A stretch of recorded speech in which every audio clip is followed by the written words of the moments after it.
Hello and welcome to the Bovasin Outdoor Chronicles. My name's Jared. And my name's Garrett. We're two brothers who love the outdoors. We spend most of our money and all of our free time on our adventures. From working all week to playing all weekend, we find ourselves surviving the week to live on the weekends. So what we have in store today?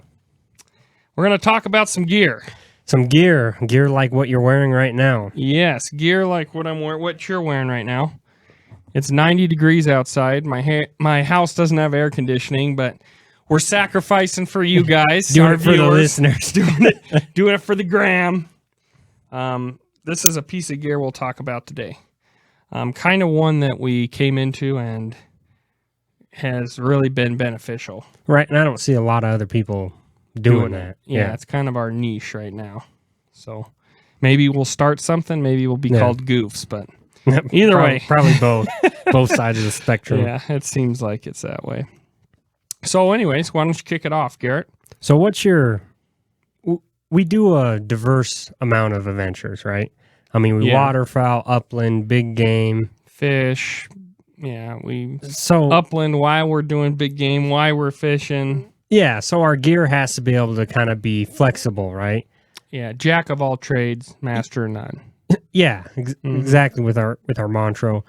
However, I'm a gearhead. Like I love looking at different gear for different adventures, and that's half the fun of like going out and hunting is trying a new piece of gear. Yep, and then seeing if it's worked. Oh, I don't like this, or I like this. So it kind of there's a fly right there. It kind of we have one viewer. Yeah. It kind of transforms as you go out on these trips. You know, it definitely changes. Well, I think part of the addiction to the outdoors is a little bit of gear. I don't think you have too many people that are into the outdoors that aren't at least a little bit gearheads. Yeah. You know, the new fishing reel, the new fishing rod, the new net, the new this. And there's elitists in every sport, right? Especially with like fly fishing. And outdoors has gone ridiculous. Right. I think they just dropped some arrows. I've been seeing a lot of reviews on them because I was doing all that arrow research for last episode.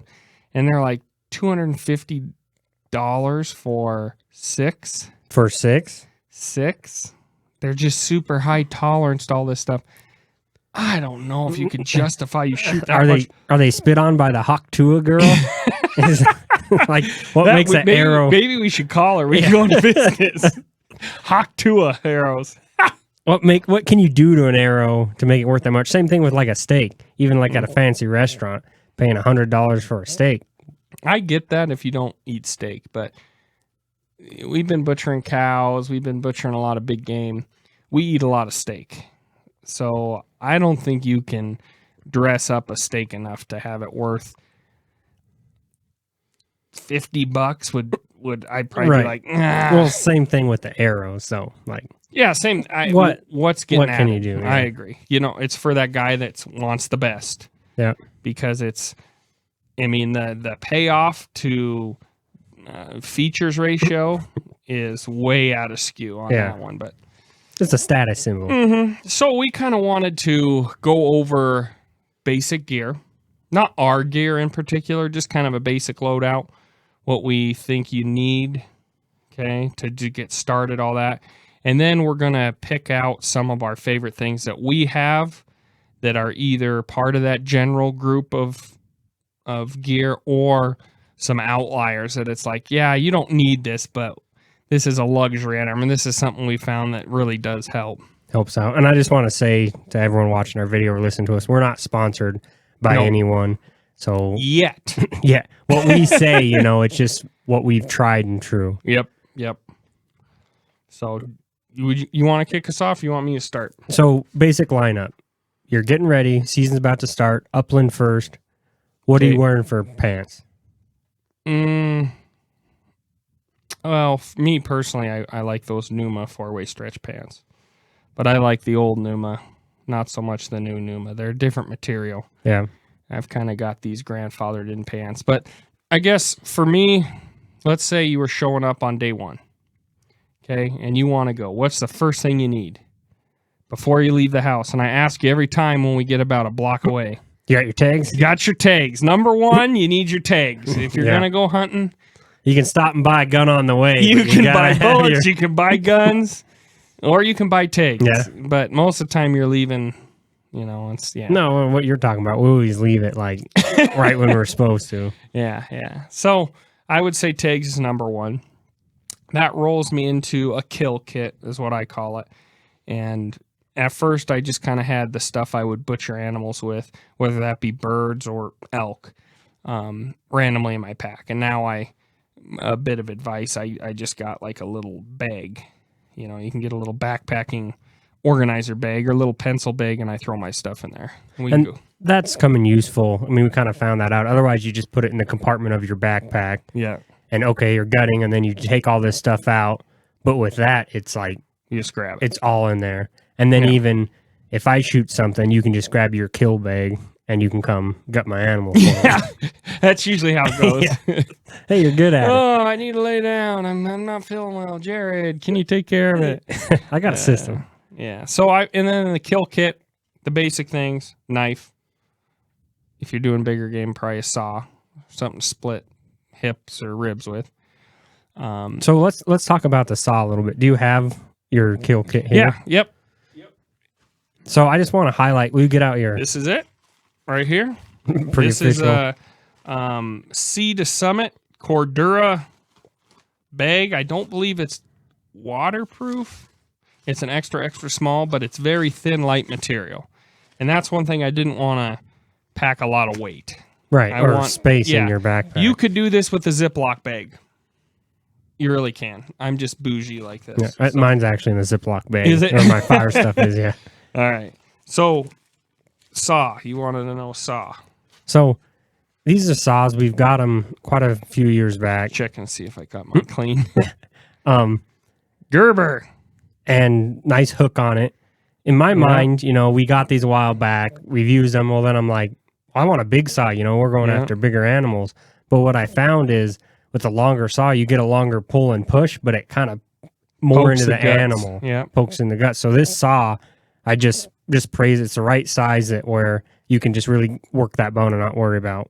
And for poking the you guts. survival guys, you could probably saw smaller logs with this. The hook would prevent you from getting too big, but probably nothing you couldn't break with your hands, actually.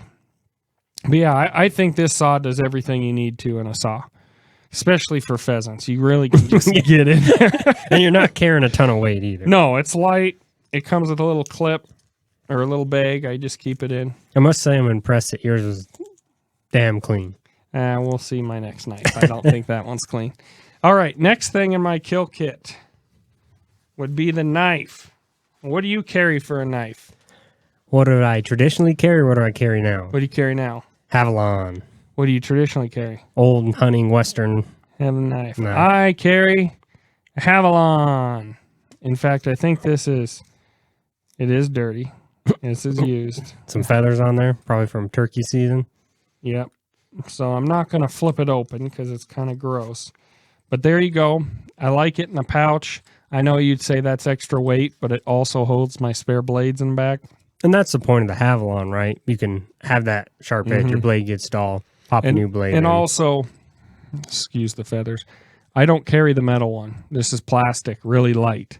What I like about it, it's dull, switch blades. Yeah. Okay. I like you're cutting glands off, switch blades. So you don't, Get that smell. And it's more of a precise. Like I don't know if you watched the TV show Dexter, but when you're cutting an animal, it's precise, right? I did have a taxidermist. I took my deer hide in for him to flesh it, and I had just skinned it, right? And he comes in, he's like, "Did you already flesh it?" And I'm like, "No, I just skinned it." And he's like, "There ain't nothing left on this hide for me to flesh." So that made me feel pretty good. Yeah. Probably more than the Dexter comment. But my point is there's definitely like traditionally some people, big knife, stab it, gut it. Yeah. With us, it's kind of evolved. It's more of a smooth operation, right? It's the least amount of cuts. Really least sharp amount blade. of weight, least amount of cuts. Yep. All right. We've talked about on here before the gutless method. I am a fan of it, but I take the heart and the liver anyways out of big game. So, and even out of my birds for the dogs. and the gizzard and stuff. So I'm going in anyway. So we No. don't really do the gutless method. Yeah, And it takes some organs. How you process animals different depending on your hunt, right? Yes. Like your backcountry, you're gutting it differently. You're deboning versus just quartering it. Yeah, but packing even it out. deboning, have one. You get dull deboning, pop a new blade in. Yeah. And I think, actually, I have in here, because I'm bougie like that. I don't know why I keep using that word. I haven't used that word ever, and now all of a sudden I'm bougie. You're showing everyone your There you kill go. kit. I think there's like 4 blades in there, 5 blades, that big, that much space. Yeah. You know what Why I mean? not? Why not? You can't even carry a steel, for that much weight. No. To keep an edge like And that. I've talked to guys who carry stone with them. Mm-hmm. Now, keep in mind, we're not going on a week-long backcountry hunt where you might need like a survival knife if shit goes south. Right. We're gone for a week, relatively walking distance from a ranch. Right. Where we're not going to have to build some shelter. So that's, I don't really need the sharpening stone because I'm using my big old fucking Rambo knife to split logs and stay warm. Right. This is my kill kit, what to process animals with. And there's several different companies. We called out Havalon, but several different companies make those replacement blade knives. Yep. And I did notice, like, when you shot your elk archery, we were using a Havalon. It seemed just a little small, the standard size for processing that out. It was nice to have outdoor edges were pretty nice. a little bit longer cutting lane with those. Yep. I will say that Havalon was a little light for elk, or a little, yeah. I agree with that. Although Gerber, I will shout out the saw, Gerber's Havalon replaceable blade version. We've had a few of them and they break. It's a bad design. There's like a nub on there that clicks in. I like it because it's like with the Havalon, you really got to like pop the blade in and out. With the Gerber, you push a button, but I've had 2 and they've come apart. I got one as a raffle gift and it broke. I think the first or second time I used it. So I would stay away from those. Yeah. I'm not a big fan of them. Another thing in the kill kit, my tags would be in here obviously, but gloves. These are just some exam gloves that I carry. What do you put your tags in? Is that in your? Yes, I was saving that for last. Oh. And normally I have zip ties, but I don't have any in there now. Used them all up because I'm a stone cold killer. You don't have this to take guy. every, Look how every old dove. that is. Do you see that? I don't know. Can you see that? That's wire tape. That's been with me for a long time.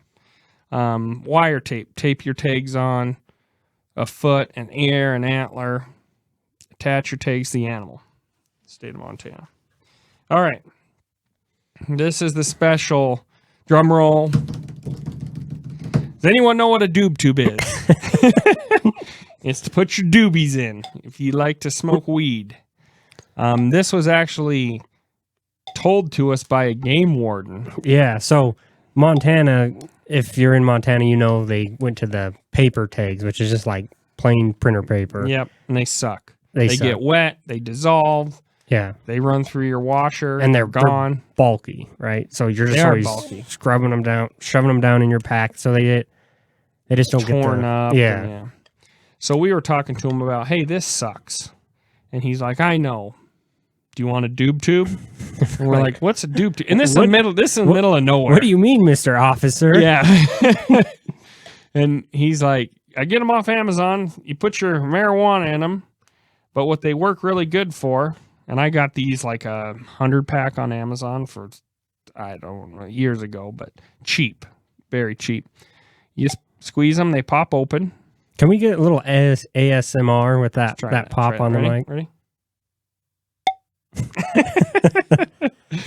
Yeah, so you pop it open, you cut your tag, roll it up, throw it in there, roll it tight, right? Pack it tight, close it, and then I tape this on because what was happening is you tape those paper tags on your horns or something when they go to take that tape off, you rip up your tag. Shred your tag. Shred your tag. But if you tape this on, you can come by, and I always put a piece over the top. You pull your piece off the top, squeeze it, you pull out your tags. They're perfect. You put them back in. Game There you check are. over. Yep. So thank you, Frank, Yep. was his name. Game Warden Frank. I don't remember his last name. Costello? Yeah, something Italian, I feel like. Yeah, he's a little greasy. So that's my kill kit.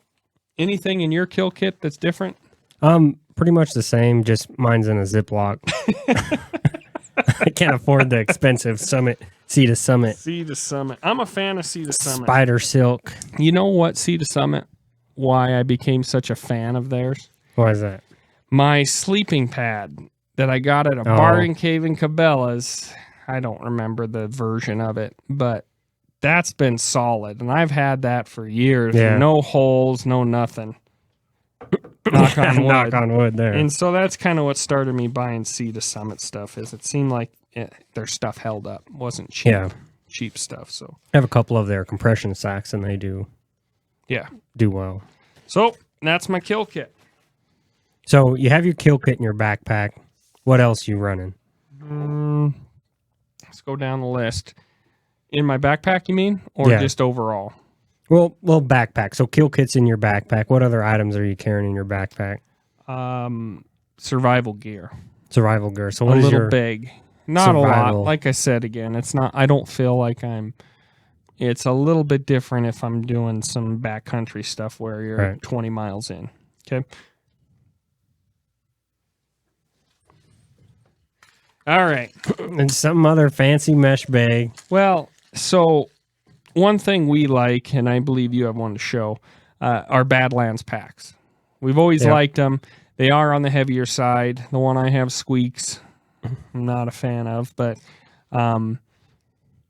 they all come, the new ones that I've been buying when they go on clearance, they come with these mesh sacks, so you can interchange them from pack to pack. So I just use it, because if I use my big pack, I throw it in, little pack, throw it in. Have everything ready to roll. Yep. I'm liking the little bigs. I know it adds weight, but it saves time with organization. I hate opening up, because the packs are just a big open pack, and you got to fish for shit. So let's crack this open. First things first. Haven't bought a Sea to Summit bag for this yet.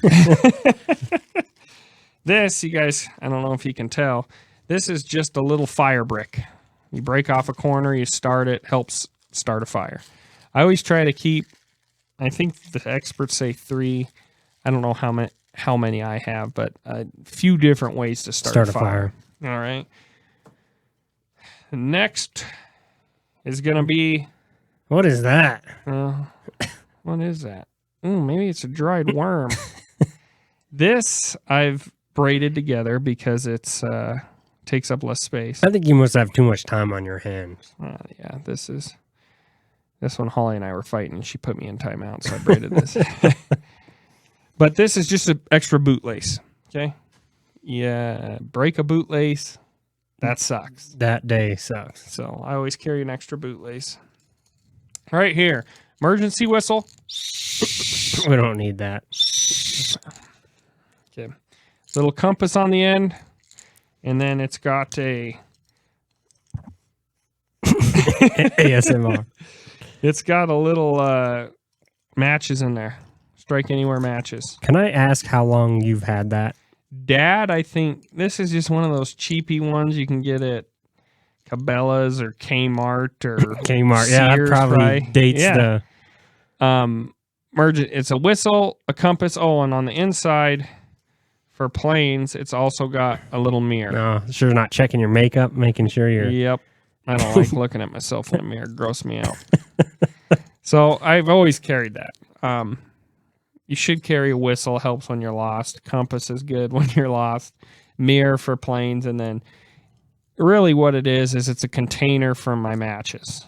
Keep your matches dry. Yep, and it's got some extra attachments. So that's on that survival kit. Next, I actually switched this out. I've always carried something like this, but I got this at an outdoor show. Don't quote me on it. It's a piece of leather holding it together. Okay. What it is a roll of magnesium, your flint here, and then your little steel scraper. But this wood is some wood from blah, blah, blah land. I don't remember.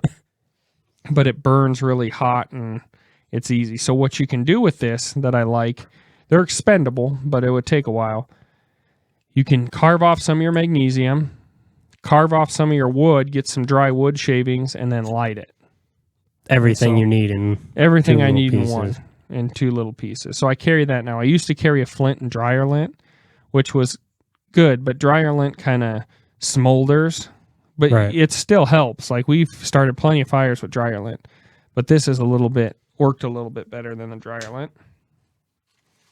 I've had this just about as long as the whistle. Came from Dad. Base blanket? Yep.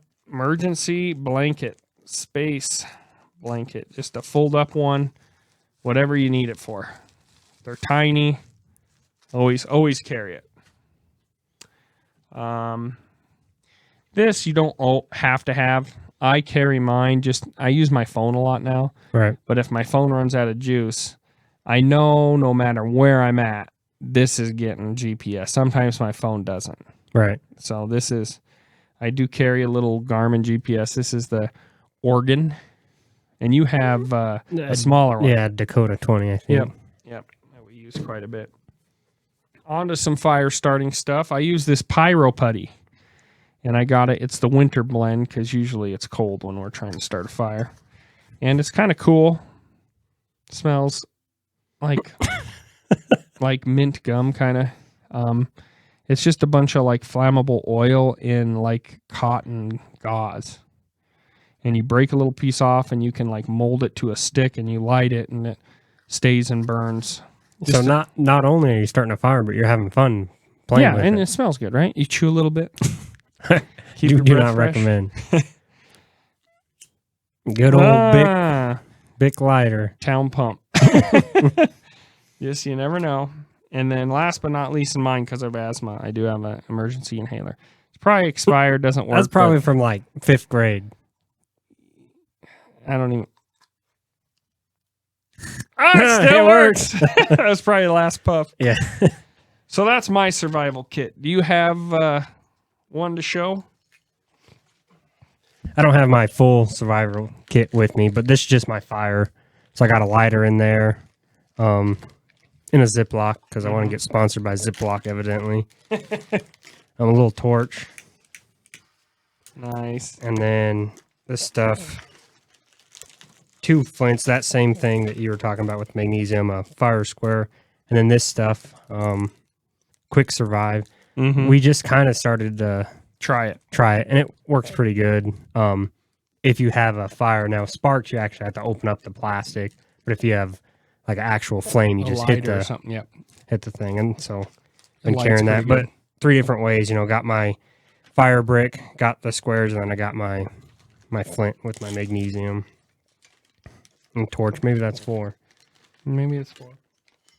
I'm not good at counting that high. Flashback to last episode when you went and hardcore engineered it out. Yep, I'm still tired from it. That's a lot of brain activity. So that's your basics of what you're carrying in your pack, kind of always. Is that correct? Yes. Not one more. I'll actually do 2 here. First aid. I'm not healing a broken leg with this. I think there might be a splint in here that you can get wet and it hardens up. But most of this is medication and like blister and Band-Aid stuff. There's not a tourniquet. However, what I did add to this is hemostat. Because elk hunters have in the past been skinning or gutting elk and they nick their femoral artery. And I read somewhere in a magazine the only way to stop from dying from that is to close it. And the only way really to close it was a hemostat. So I carry a hemostat. I don't know if I could get it clamped off before I passed out from pain or lack of blood, but it's there for you too, if you got to clamp it for me. So just a basic first aid kit. I'm not first aid trained or anything. I don't carry a bunch of stuff. And one thing I do always carry is a trauma pack quick clot. Yes. Because that's just, if you're bleeding, this is... Now... The bad news with that is it chemically burns you, basically cauterizes you. So when you get to the hospital, they got to cut out a lot. Right, but you lose tissue, bleeding, but it could save your life. Yeah. So you'll look a little fucked up, but from them carving on you. And then the other one I'd like to mention, I was going to talk about it later, but this is a good time. Is I do carry a dog medical kit. And the reason I carry it, it doesn't have much that kit doesn't have as far as the gauze and stuff, but what I do like is the dog medicine. Right, like the dog ibuprofen. Yes. And then I also carry slightly different version. And I've added to this and stuff. Because every time I feel like you buy a first aid kit, it doesn't have everything that you need. Yep. Or it gives you tape, but it's really not that good a tape. So you want to beef that up. And then one thing I always put is Benadryl. For snake bites. Mm-hmm. So I carry that bird hunting. And Benadryl's in my... I don't have dog Benadryl. I just same. Yeah. Just generic. So that would be kind of the 3 main backpack items, I guess. That kind of travel backpack to backpack. Yeah, they never leave the backpack, really. Makes sense. Mm-hmm. So going down, I got a little list here of just kind of general gear that I put together if you're going.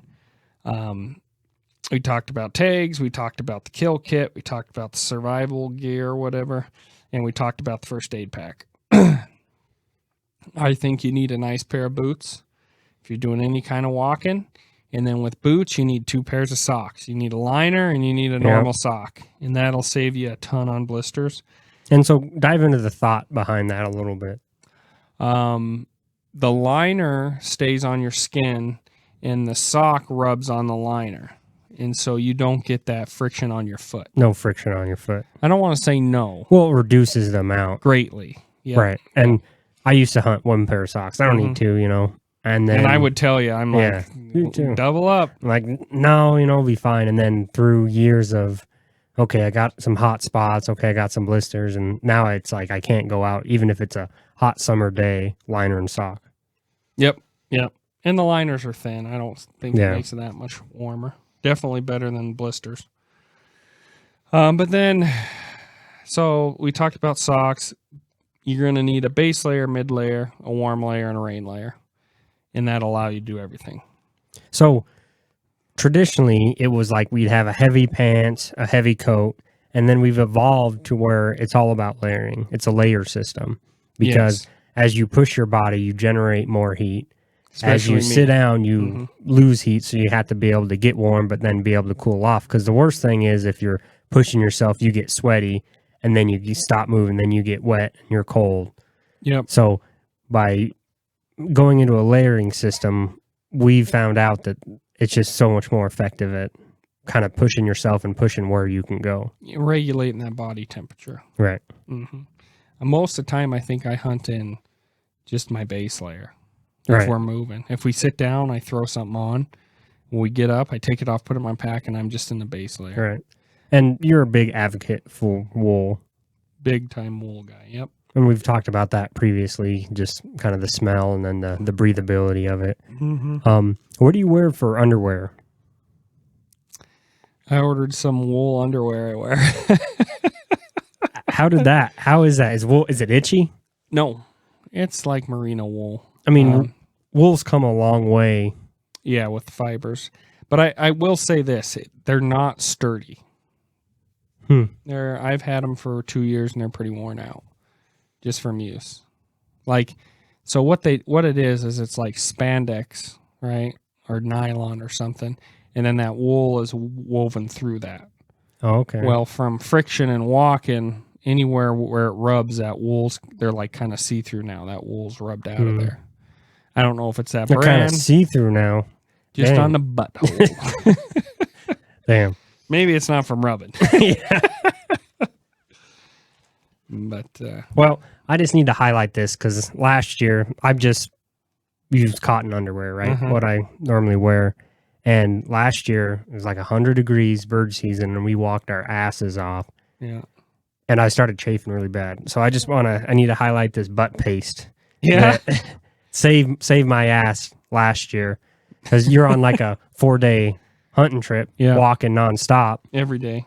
Once that irritation starts, it doesn't really go down. No, unless you sit down. This was just like, I don't know. I found it at like a That's one of those things you don't need to, but this helped us out. Yeah. Funny story, right? So I got my paste, whatever, put it in my thing. And then the other day... What's your thing? like my medicine bag where I keep all my Oh, stuff. I thought you were putting it on the chafing. No, but yeah. And I come home and my butt paste is out on the counter, and I'm like, Sarah, what the hell are you doing with my butt paste? She's like, that's for the baby. And apparently got it as like a baby shower gift. So it was just happened to be the same brand that I bought at that store, but it was, yeah. It worked, huh? Yeah. Well, good to know. Yeah, I still chafe with the wool ones, but what I found is they breathe a lot better. I get really good. I dry out quicker. I'll say that. Especially, and I think that's huge on your friction too as you're walking. Last but not least, for general hunting, GPS map. And then I added 2 things that aren't needed but are comfort items, and I didn't bring them in. Camp shoes. Okay, if you're doing anything where you're like walking all day, at night you want to take those boots off, you want to take those socks off. You want the socks to dry, you want your feet to breathe and dry out. Crocs, some light foam little shoe that allows air to get to your feet. Don't put on fucking water shoes or neoprene shoes or something that holds it in. Let your feet air out and dry. And rest. Yep. So camp shoes is a big one. And then gaiters. We finally started using gaiters years ago, and I wear them all the time. Yeah, I wear them in snow, rain, mud, grass, even heavy grass. It's dew in the morning, you have gaiters on, you're not worried about your boots, top of your boots getting wet or your pants. Mm-hmm. I remember you've kind of been the guinea pig when it comes to gear, right? You're always like, I want this, and I'm like, it'll be fine. Yeah. I know there's a picture of me when we were up elk/grouse hunting, and I had blue duct tape, and I duct taped the bottom of my pants to my boots to kind of waterproof that. And that's not as good as gaiters. No. And we haven't really found a pair of gaiters we love. Mm-mm. They've all kind of... Gaiters take a lot of abuse. Right. And we haven't found one that's held up too well. So if you guys it's not loud. Okay, there's some out there that are tough, but it's like walking in snow pants. Right. Yeah. Yep. But if you guys have suggestions on what gaiters we should try, previously were Kenetrek. Yep. Those are the ones that we've been running. But if you have suggestions on what you guys are running and what you guys found hold up, don't make a lot of noise, let us know. Yeah, we'll probably try them out. So do we want to do upland or big game next? Let's do upland because it's opening sooner. So I made a quick list of stuff that I bring upland that's kind of similar to general and similar to big game, but a little bit more upland specific. My kill kit, obviously, shells, gun, done. Bird vest. You and Dad got fancy ones. I don't. But I'd say a good bird vest, especially the hunting we do, one with a water bladder is huge. Right. Can carry you not just your birds, but also some weight. Yes, carry some weight. Now, talking about water, you need to be able to carry water for you and your dog. Right. All right. So, for me, I carry lots of bottles of water, just where my birds sit, and because I use Grandpa's old canvas vest. But here's one thing I do carry for the dog. Sea to Summit. Is it actually? Yeah. Walmart, you can buy these a lot cheaper, I think. It's just a little foldable bowl. Doesn't hold a lot, but packs down really slim. I just slide it in the back of my pack, and then when the dog needs water or some snacks or some food, I can plop it out. Yep. So that's one to keep on. Dog treats. I always bring like freeze-dried meat or some sort of like high fat, high protein thing for the dogs. I don't like the biscuits, shit like that. When we're out, just something they can eat, and it's like, good. Gives them that. Mm-hmm. Especially when, I have a dog, you have a dog. It's not like we have 6 dogs and we let some rest. We go out all day. It's that dog all day. So just making sure that they stay hydrated in the heat, making sure that they have enough snacks to where they're still functioning. They're still hunting. They're not just out there panting away. Yep. And dog harness, dog leash, good to carry. You never know. Yeah. I carry a dog leash more for other people's dogs, not to hook them up, but if I'm worried about some other dog, I can hook mine up. Right. And then I throw a harness on mine instead of a collar when he's out there.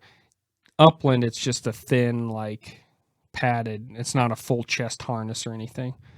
And then I brought one in. One of these guys. E-collar. E-collar, probably our best friend. Allows me to communicate with Forge from quite a ways away. And that's the thing. I've read a bunch, watched a ton of videos on training a dog with the e-collar, and it allows you to communicate with your dog at that exact moment. Like if they're 30 yards off and you're yelling at them, there's a delay. But if you have that collar, you say, hey, and you either hit the praise them, or negative reinforce them. You know, it gives that instant gratification. Oh, I need to be doing this. Oh, I need to be doing that. Yep. So overall, I think it actually helped my relationship with my dog because he better understands what I want. What you're asking. Yeah. Yep. And with Upland, they get out. You got 3 dogs running. You start shouting at one. The other ones are like, This allows you to communicate with just your dog. Last but not least on my list, and you can add to it, we have like a construction mister fan, which is game changing, especially in the heat, early upland season.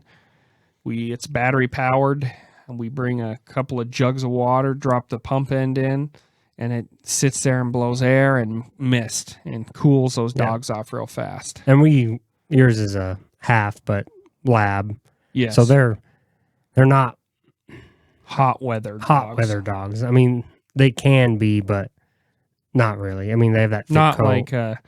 like a Spaniel, true upland gun or short hair or something. Yeah. So that's what I had for upland. Yeah, that's pretty much. I do want to highlight my vest here. Yeah. It's definitely dirty, has some feathers from last season, but just the Badlands upland vest, definitely their older model.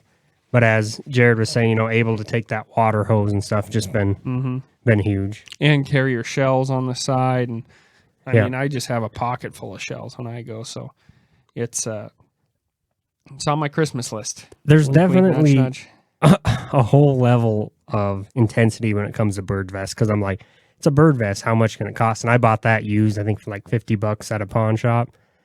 I Google it, like best upland bird vest. It's like $325. Oh, I'm like, yeah, maybe Christmas. Yeah.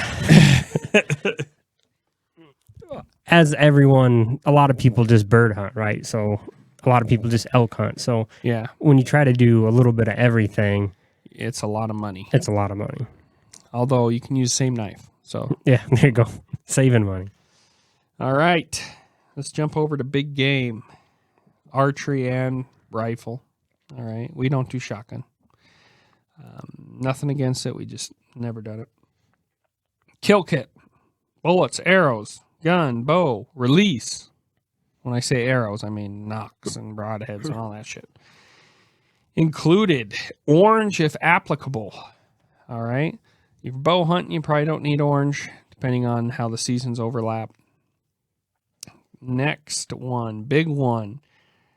Probably after I have my tags, I have my gun, it's my next thing I look for. Binoculars.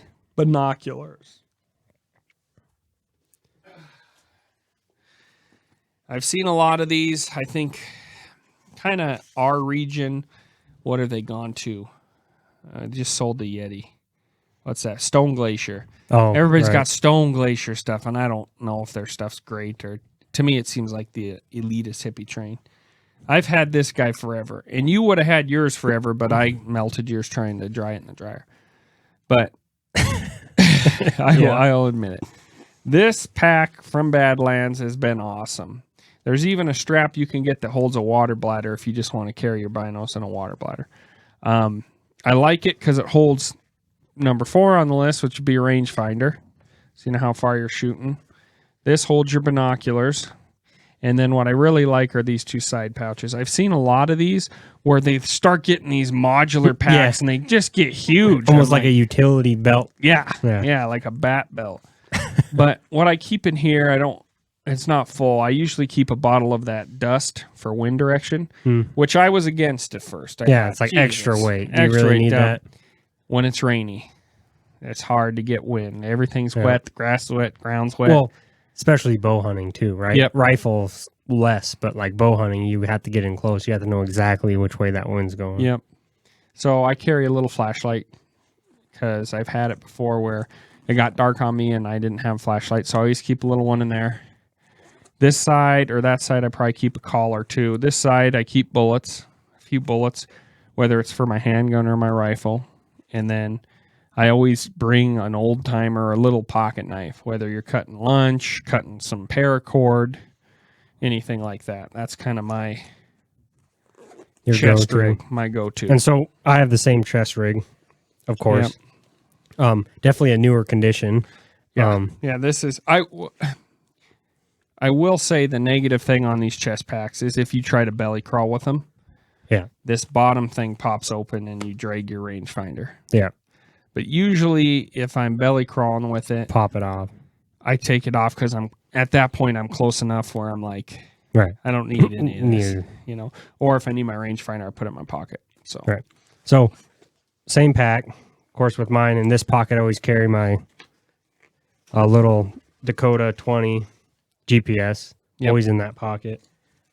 This pocket's always like calls and like a couple bullets normally.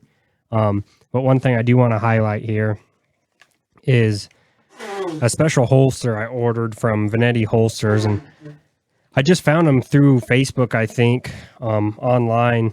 And once I saw their stuff, it's like, that's exactly what I need. But it's custom made. It's Kydex holster. Kydex, excuse me. But it's made for that. So it actually carries your gun in between your binoculars on your chest. To the side. Quick draw. So you're not having it. Originally, I just carried it kind of in this back pocket. And that's what I still do. And it's just takes a while. Here, it's like, pull it out, and it's ready. And who was that by? That's Vanetti Holsters. I believe they're out of Utah. It's a guy, on their About page, I believe he's a police officer and like SWAT shooter, veteran-owned business and stuff. So kind of just a cool thing. And he actually holds the patent on this design. And after having it, I'm not going back. But he doesn't make one for my gun yet. He could probably custom make one if you hit him. He has to have the gun. Yeah. Because he's got a mold to it, right? Give him an excuse to buy a new gun. But there you go. Highly recommend this. I mean, it's just been game changer, especially in bear season or in bear country. And you carry your GPS in there as well. Yep. What do you carry in your side pocket? Calls normally. GPS. And then a couple bullets. Yeah. All right. We went over rangefinder. Next thing I'd like to talk about, you called me a puss many times for using Pixie sticks. Pixie sticks. The trekking poles, the hiking sticks. Yep. Whatever you want to call them. I will say I made fun of them. Then you bought me a pair. Yep. And you made fun of me for using them even though you bought them for me. Yeah, that was the whole setup. Up. After I used them, I liked them. You got a pair. Now Dad uses them. Everyone. And they take up to 25%. And this is just, I don't know who did this study. I could be bullshitting, but this is what I've read. They take up to 25% of the load off your knees. Not so much on flat ground, but when you're going up or down.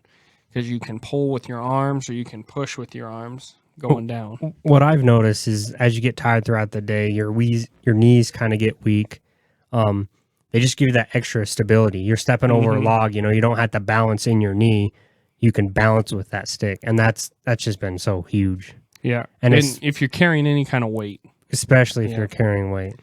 Yeah. They've been... I don't hunt without them if I'm walking. Right. Besides upland. But I'm not carrying it. Right. Upland, you have a gun. And then one thing that we need to mention that we probably use the most during waterfowl, then upland, and then I don't even big game if we even really use them that much is ear protection. Yes.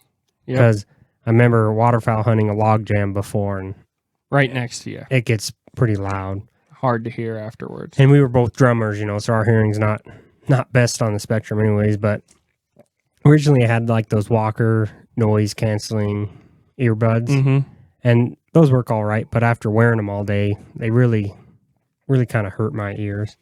So at the local sports show, I went to the Hearing and Speech Connection booth, and they were selling those. I told you to go because I got them the prior year. Yep. You got fancier ones than me. Yeah. So they inject like silicone into your ear, and they custom mold these. Yep. So when you pop them in, it's unreal how well it fits. It doesn't hurt. You can't like feel that pressure. Wear them all day. Yeah. And the ones I got have that baffle in them. So they allow you to hear quiet noises, but they block out like gunshots, like large pressure. And mine is just... Yeah, I can't tell you how many times I'm screaming at you like, dude, we're going to walk this way. And you're like, doo-doo-doo, because you can't hear. Yeah. I use them more for waterfowl only or the shooting range now. When I'm upland hunting, I usually don't wear ear protection. In the open. Yeah. You know, it's a lot different. Yeah. With that sound. But that's one thing that I would highly recommend is get a good pair fitting earbuds. Earplugs. Yep. I'd say that. How about... We got binos, we got rangefinder, we got sticks. What else? Spotting scope. Spotting scope. I carry. It's not in here. I carry a Vortex Viper spotting scope. We got it years ago. It's not one of the newer ones, but I think it's 60. It's not the 80. It's a 60, I think, because it's a little smaller to help pack. Not the biggest one, but. That's huge for our type of hunting because we're spot and stock. So the better we can tell if that game is worth our time, it saves us a lot of miles. Yeah. You know, time and energy. Yep. So good spotting scope, especially if you're doing any kind of mountain hunting. Yeah. You know, road hunting is a little different. They help, but not super needed. The last thing I got on my list for big game, rattling horns. Can't tell you how many times I've sat down and called and rattled and I got bucks in. Mm-hmm. You know, I don't know if I've ever rattled in a clanger, but you never know. Yeah. So it's always good to carry those, especially during deer season. But that's a pretty good summary of kind of basically what we're carrying. There's little nuances and stuff like on that backcountry mountain goat hunt we went, you know, that the level of gear and focus for our gear was definitely at a higher standard. Weight and functionality. Right. You wanted to pack stuff that you could use 5 different ways. Right. We also packed those Zolios. Garmin InReach has one, but basically a satellite communicator. Mm-hmm. Still waiting for Starlink to come out with their little... their one. I would like to mention water systems because there's a few different ones out there. There's pump ones, there's gravity ones, there's squeeze ones, and we kind of went through them all. Right. And my best answer to it is depends where you're going and what time of year it is. When we're hunting high mountain stuff, and water's plentiful, I like bringing the 6 liter.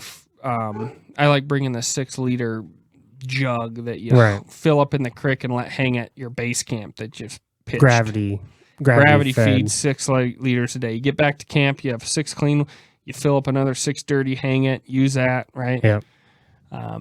But if you're on the go, I think squeeze bags are the way to go. 100%, and pair that with any generic gas station water bottle. Yep. Because the threads actually work out on that Sawyer filter. Yep. And that's what I would do. Squeeze bag into your bottle, or you can just fill up your bottle and screw it on the top and drink. And we've tried the life straws and stuff, and those are nice, but what I found with those is you really have to like suck really hard to try to get through them. Where the squeeze ones, you can use your hands to squeeze it through that filter. And then the squeeze ones did not work for us on that goat hunt because all the water was froze. Right.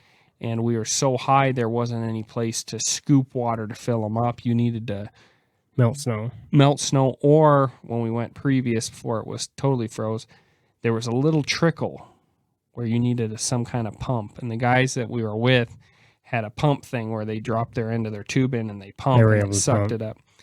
So definitely nuances.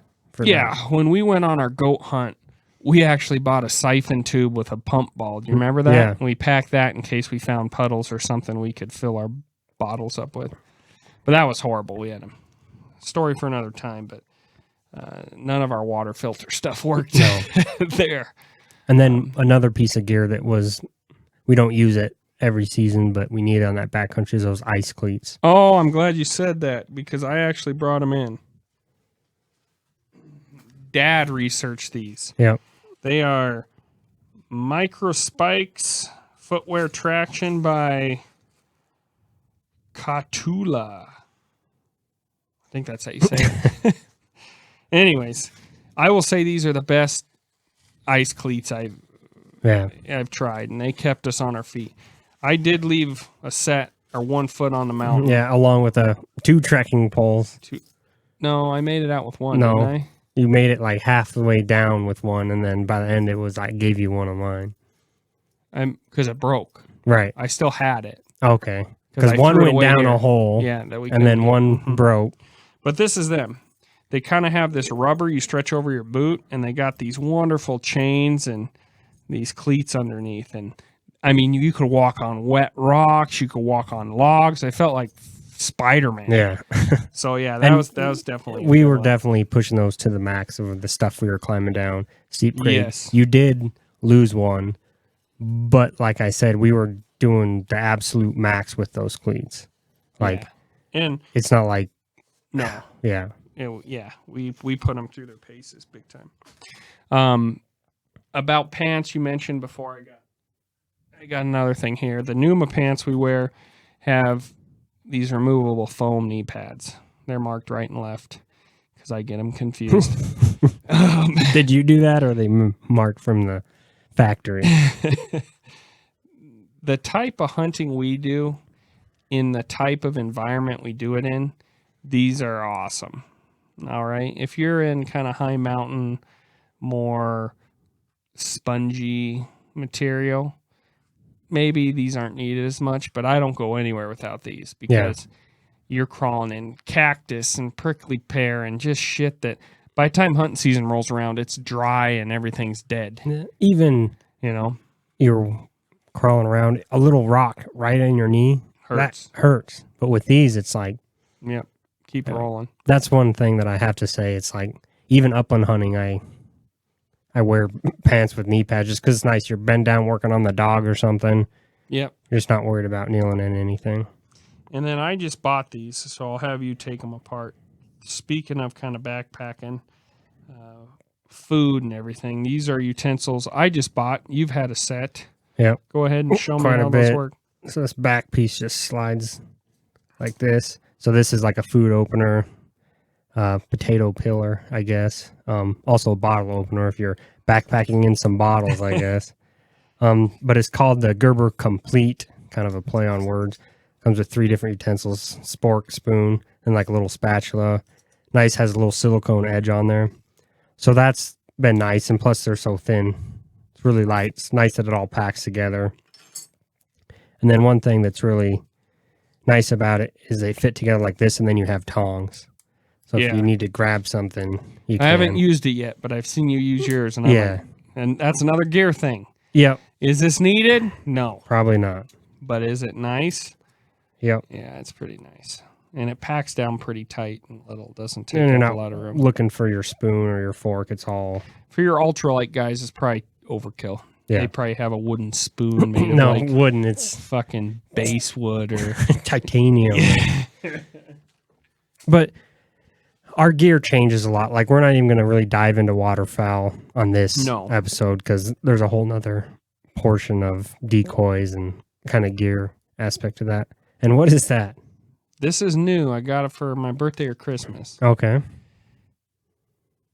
Because I used it bear hunting. So, yeah, it's birthday or Christmas. From Holly. Thought I'd never use it. Now it's going to go in my pack anytime I'm hunting. It's a seat. You blow it up. It's only about this big. Your butt doesn't get wet. Your butt doesn't get cold. And then it's like comfortable to sit on the ground. You're not like, ugh. For me, I'm a big glasser. It's huge. It doesn't take up that much room, not that much weight. and then it allows me to sit for a much longer time comfortably in glass. And I can focus on what I'm looking Makes at. sense. So this is a piece, another comfort item.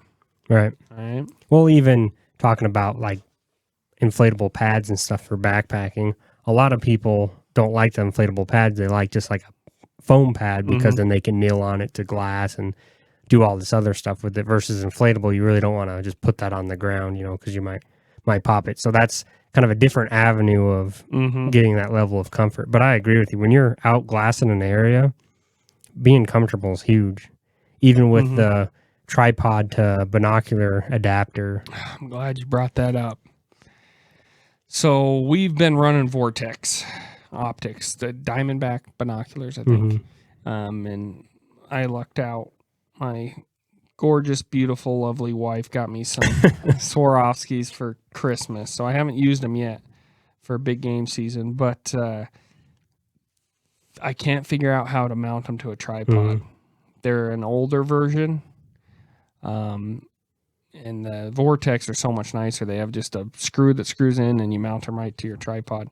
The Swartzies don't. The version I don't. So I'm trying to figure out how to mount them, but that is so nice. Like, get the little piece. Whatever binoculars you have, find out how to mount them on a tripod. Yeah. It's so much more comfortable looking through binoculars you can glass a whole hillside because you're not so zoomed in, and then switch to your spotter and pick out meadows. But that's a good comfort, but almost like I wouldn't go without now. Right. Always in the pack. Well, what about what you're wearing? We mentioned them at the beginning, but didn't go into them. So these are alpaca wool ponchos. Got hoods. And so I got mine. Nice little dancer. I was actually on a college trip to the Galapagos Islands, and we stopped in Ecuador. And Ecuador's a large producer of alpaca wool. So they had a market, and it was nothing, American dollars. So I bought this and brought it back, and I'm like, what the heck am I going to do with this? And then you went bear hunting, was it? With it? Yep. Bear hunting with it. And then it's once again, it's not going to go on like my backpacking trips, but it's a level of comfort that, just being able to get dry. I think you brought it on your backpacking trip. On the bear trip. On the bear trip. Yeah. We backpacked in like not the 3 goat miles. trip. Yeah. No. Yeah. No, but that was what piqued my interest and why I have one now from Ecuador is you didn't need camp clothes. Right. You took off your hunting clothes, threw them away. You were just in your kind of skivvies. You tossed this on, kept you warm enough at night, but then you could use it as a blanket when you went to bed or wad it up for an extra pillow. Like, this is something that's got tons of different uses in. Right. And I liked how much yours worked. So, and then even like riding a four-wheeler and stuff, you have all your heavy clothes on and being able to throw this over. It covers whatever you want, Yeah. You can add that extra layer. So a comfort item, but something that, I don't like packing or going without. It's like sleeping bag, poncho. Yep. Rain gear, poncho. Yep. Like it goes everywhere with me. Keeps you warm at night. Even in the morning, you get up and maybe you're stirring coals on the fire, cooking breakfast or whatever. I like it too because it takes a lot of the maybe food smells. Right. And you're not in your hunting clothes, Then you take it off, wad it up in your tent, whatever. Yeah, it smells like food wadded up in your tent. Yeah. Leave for the day. Yeah. So no, it's been huge. So of all the gear that we went over and all the kind of gear we use throughout the different seasons, what's your favorite piece of gear? That's a tough one. What would you define as gear? Like, is a gun a gear? Is, you know what I mean? Are you thinking more like you want me to pick the spatula tong combo? Like, what's gear to you? What's off limits? Spotting scope gear? All those would be considered gear, but what's the one thing that you... Well, I think gun's unfair because you have to have one. I'm not there to look. Yeah. Okay, so fair. Can we disqualify that one from the gear choice? Let me change your question to make it easier for me. Okay. What comfort gear item? Because I'm going to want binoculars. I'm going to want a spotting scope. Like there's some necessity items I have. Well, so my favorite item of gear is my bino pack. Okay. Because I keep my tags in there, has my binoculars, has my rangefinder, and it's all right there. I mean, back in the day when you just had like a strap on binoculars, you rub your neck. In there, boom, boom. Yep. Or even the like stretchy kinds that kind of fit like a harness, but same thing. And then there's stuff getting on your binoculars. So my chest rig is by far my favorite piece of gear. And I even wear it waterfowl hunting just for like binoculars. You can go look. It's just everything's right there. Even upland, I have a set of binoculars. If I want to see something farther, I can hook my dog collar remote on it. By far my favorite piece of gear. So, sorry to change your question. What is your most special comfort gear? I would say, well, you wouldn't be wearing the bino pack without binoculars. So there's some there's some things that it's like you like that because of what comes inside it, right? But it keeps it contained. I will have to say, I gotta agree with you. No, you're just like me. Poncho and everything. It's just, I don't think there's anything that makes so many things so handy. You know, bullets, calls, knife, binos, rangefinder, lens cleaner, you know. And now holster. My gun's always there. Yeah. A lot of times, like with packs, they'll have a holster on the pack. It's hard to get it. You take your pack off, you go make the sneak. Yeah. Right there, gun's always there. By far my favorite. I can't think of a close second would probably be my pack. I like that modular pack I have. Right. For our backcountry stuff because it's a meat shelf. I can throw on a big 6,500 cubic inch pack, do fine with it, get up to camp, drop a base camp at the top of a mountain, pull that big pack off, throw a small pack on the meat thing just with my rain gear in it and fucking go. That's super handy, but I don't use that all the time. Right. If I'm leaving, that bino pack's going with me. That bino pack goes with me more than my gun does or my bow does, right? I'll have that bino pack fishing. Right. If we're going somewhere, anywhere out, because it got my binos in it, I can look and see. Yeah. Everything right there. Got a knife in there. To all our listeners, if you don't have some type of bino pack, get one. Get one. Yeah. And I recommend the Badlands ones. And they make a few. I don't know what version. I think they're the XR. Bino XR. Oh, if it says it. Don't hold that up. That's like sad. That's been so worn. This isn't sad. Badlands should call me and be like, "Good job." I mean, it's starting to wear through to the structure underneath. But get the one that's got these two little pockets. Yeah. Because they start getting so big on you, it's like, Jesus, you look like some military operator with your bomb vest on and your mags sticking out everywhere. Yeah, I'd say that's my favorite part of gear. But so what was a piece of gear that kind of opened your eyes that like once you used it, you're going to use it again? Well, I think we went over a lot of the comfort items. The pack or the seat, that inflatable seat. Once I used it, I'm like, yeah, I got to go get one. I'll probably go get one this week. Walking sticks. Walking sticks is a huge one. Another one. Gaiters. Yep. Alpaca poncho. Yep. A lot of the comfort items that there's some must-haves and there's some comfort ones that aren't needed but have made life a lot easier. Don't forget your official Bovasin hat. That has to go with you on all your hunts. Take a picture of all the big animals you get. Yep. Not this one. I have one that's sweated with a big salt line in it. We both have. These are our podcast hats because they're not sweat stained up. Not too bad. I am dying in this thing, but I don't want to take it off. I'm naked underneath. Give them the show. Yeah, but with hunt season's around the corner, guys. It's coming. It came fast. I think there's a little bit of some backcountry open now and some archery antelope open now for some special tags. But upland's opening up the next weekend. Archery's opening up for big game. It's here. It's coming. I'm excited. We wanted to kind of talk about gear, with this upcoming opener, what all we're taking. And there's some stuff I want to get yet. Yeah, I agree. I did just get a new bow. My old case won't work for it. My old bow was more long, like the older bows were. This one's more like this, and how it clamped on doesn't work. So I'm looking at bow cases.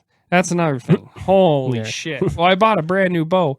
I don't want to buy a cheap ass case. Yeah, you gotta go for the space case in case it gets sent to space. It's like buying a $500 rifle and putting a $50 scope on it. You know what I mean? Yeah. Like, Jesus, guys. Oh, I have a piece of gear I forgot. All right. Archery specific.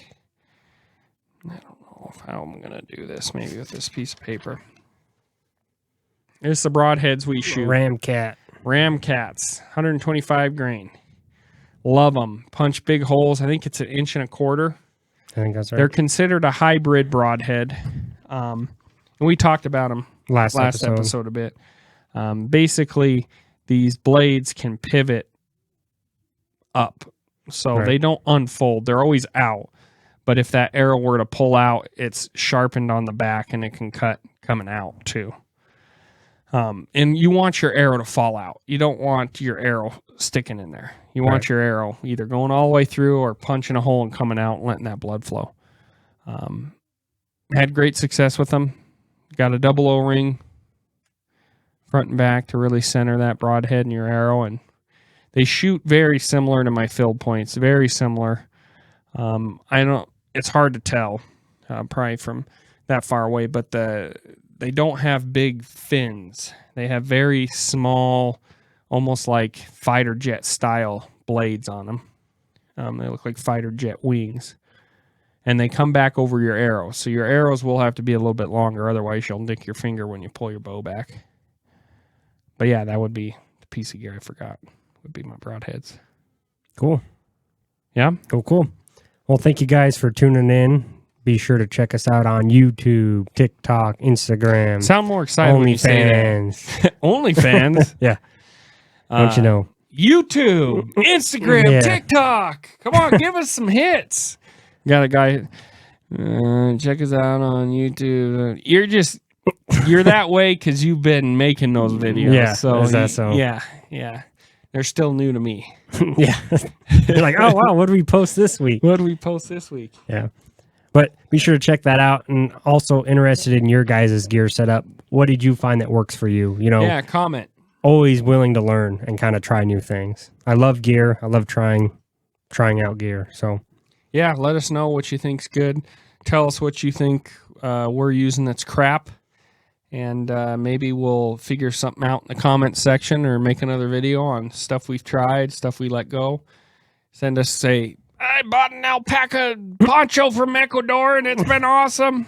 It's been a piece of shit. It smells like cow poop. Yeah. All right. Well, as always, we'll just be working. Surviving the week. To live on the weekend. Did I do that wrong? You did. Okay. We'll always be working. That's what you left me with. How am I supposed to do anything there? But in the meantime, we will be... Okay, we'll be working. But in the meantime, we will be... Surviving the week to live on the weekends.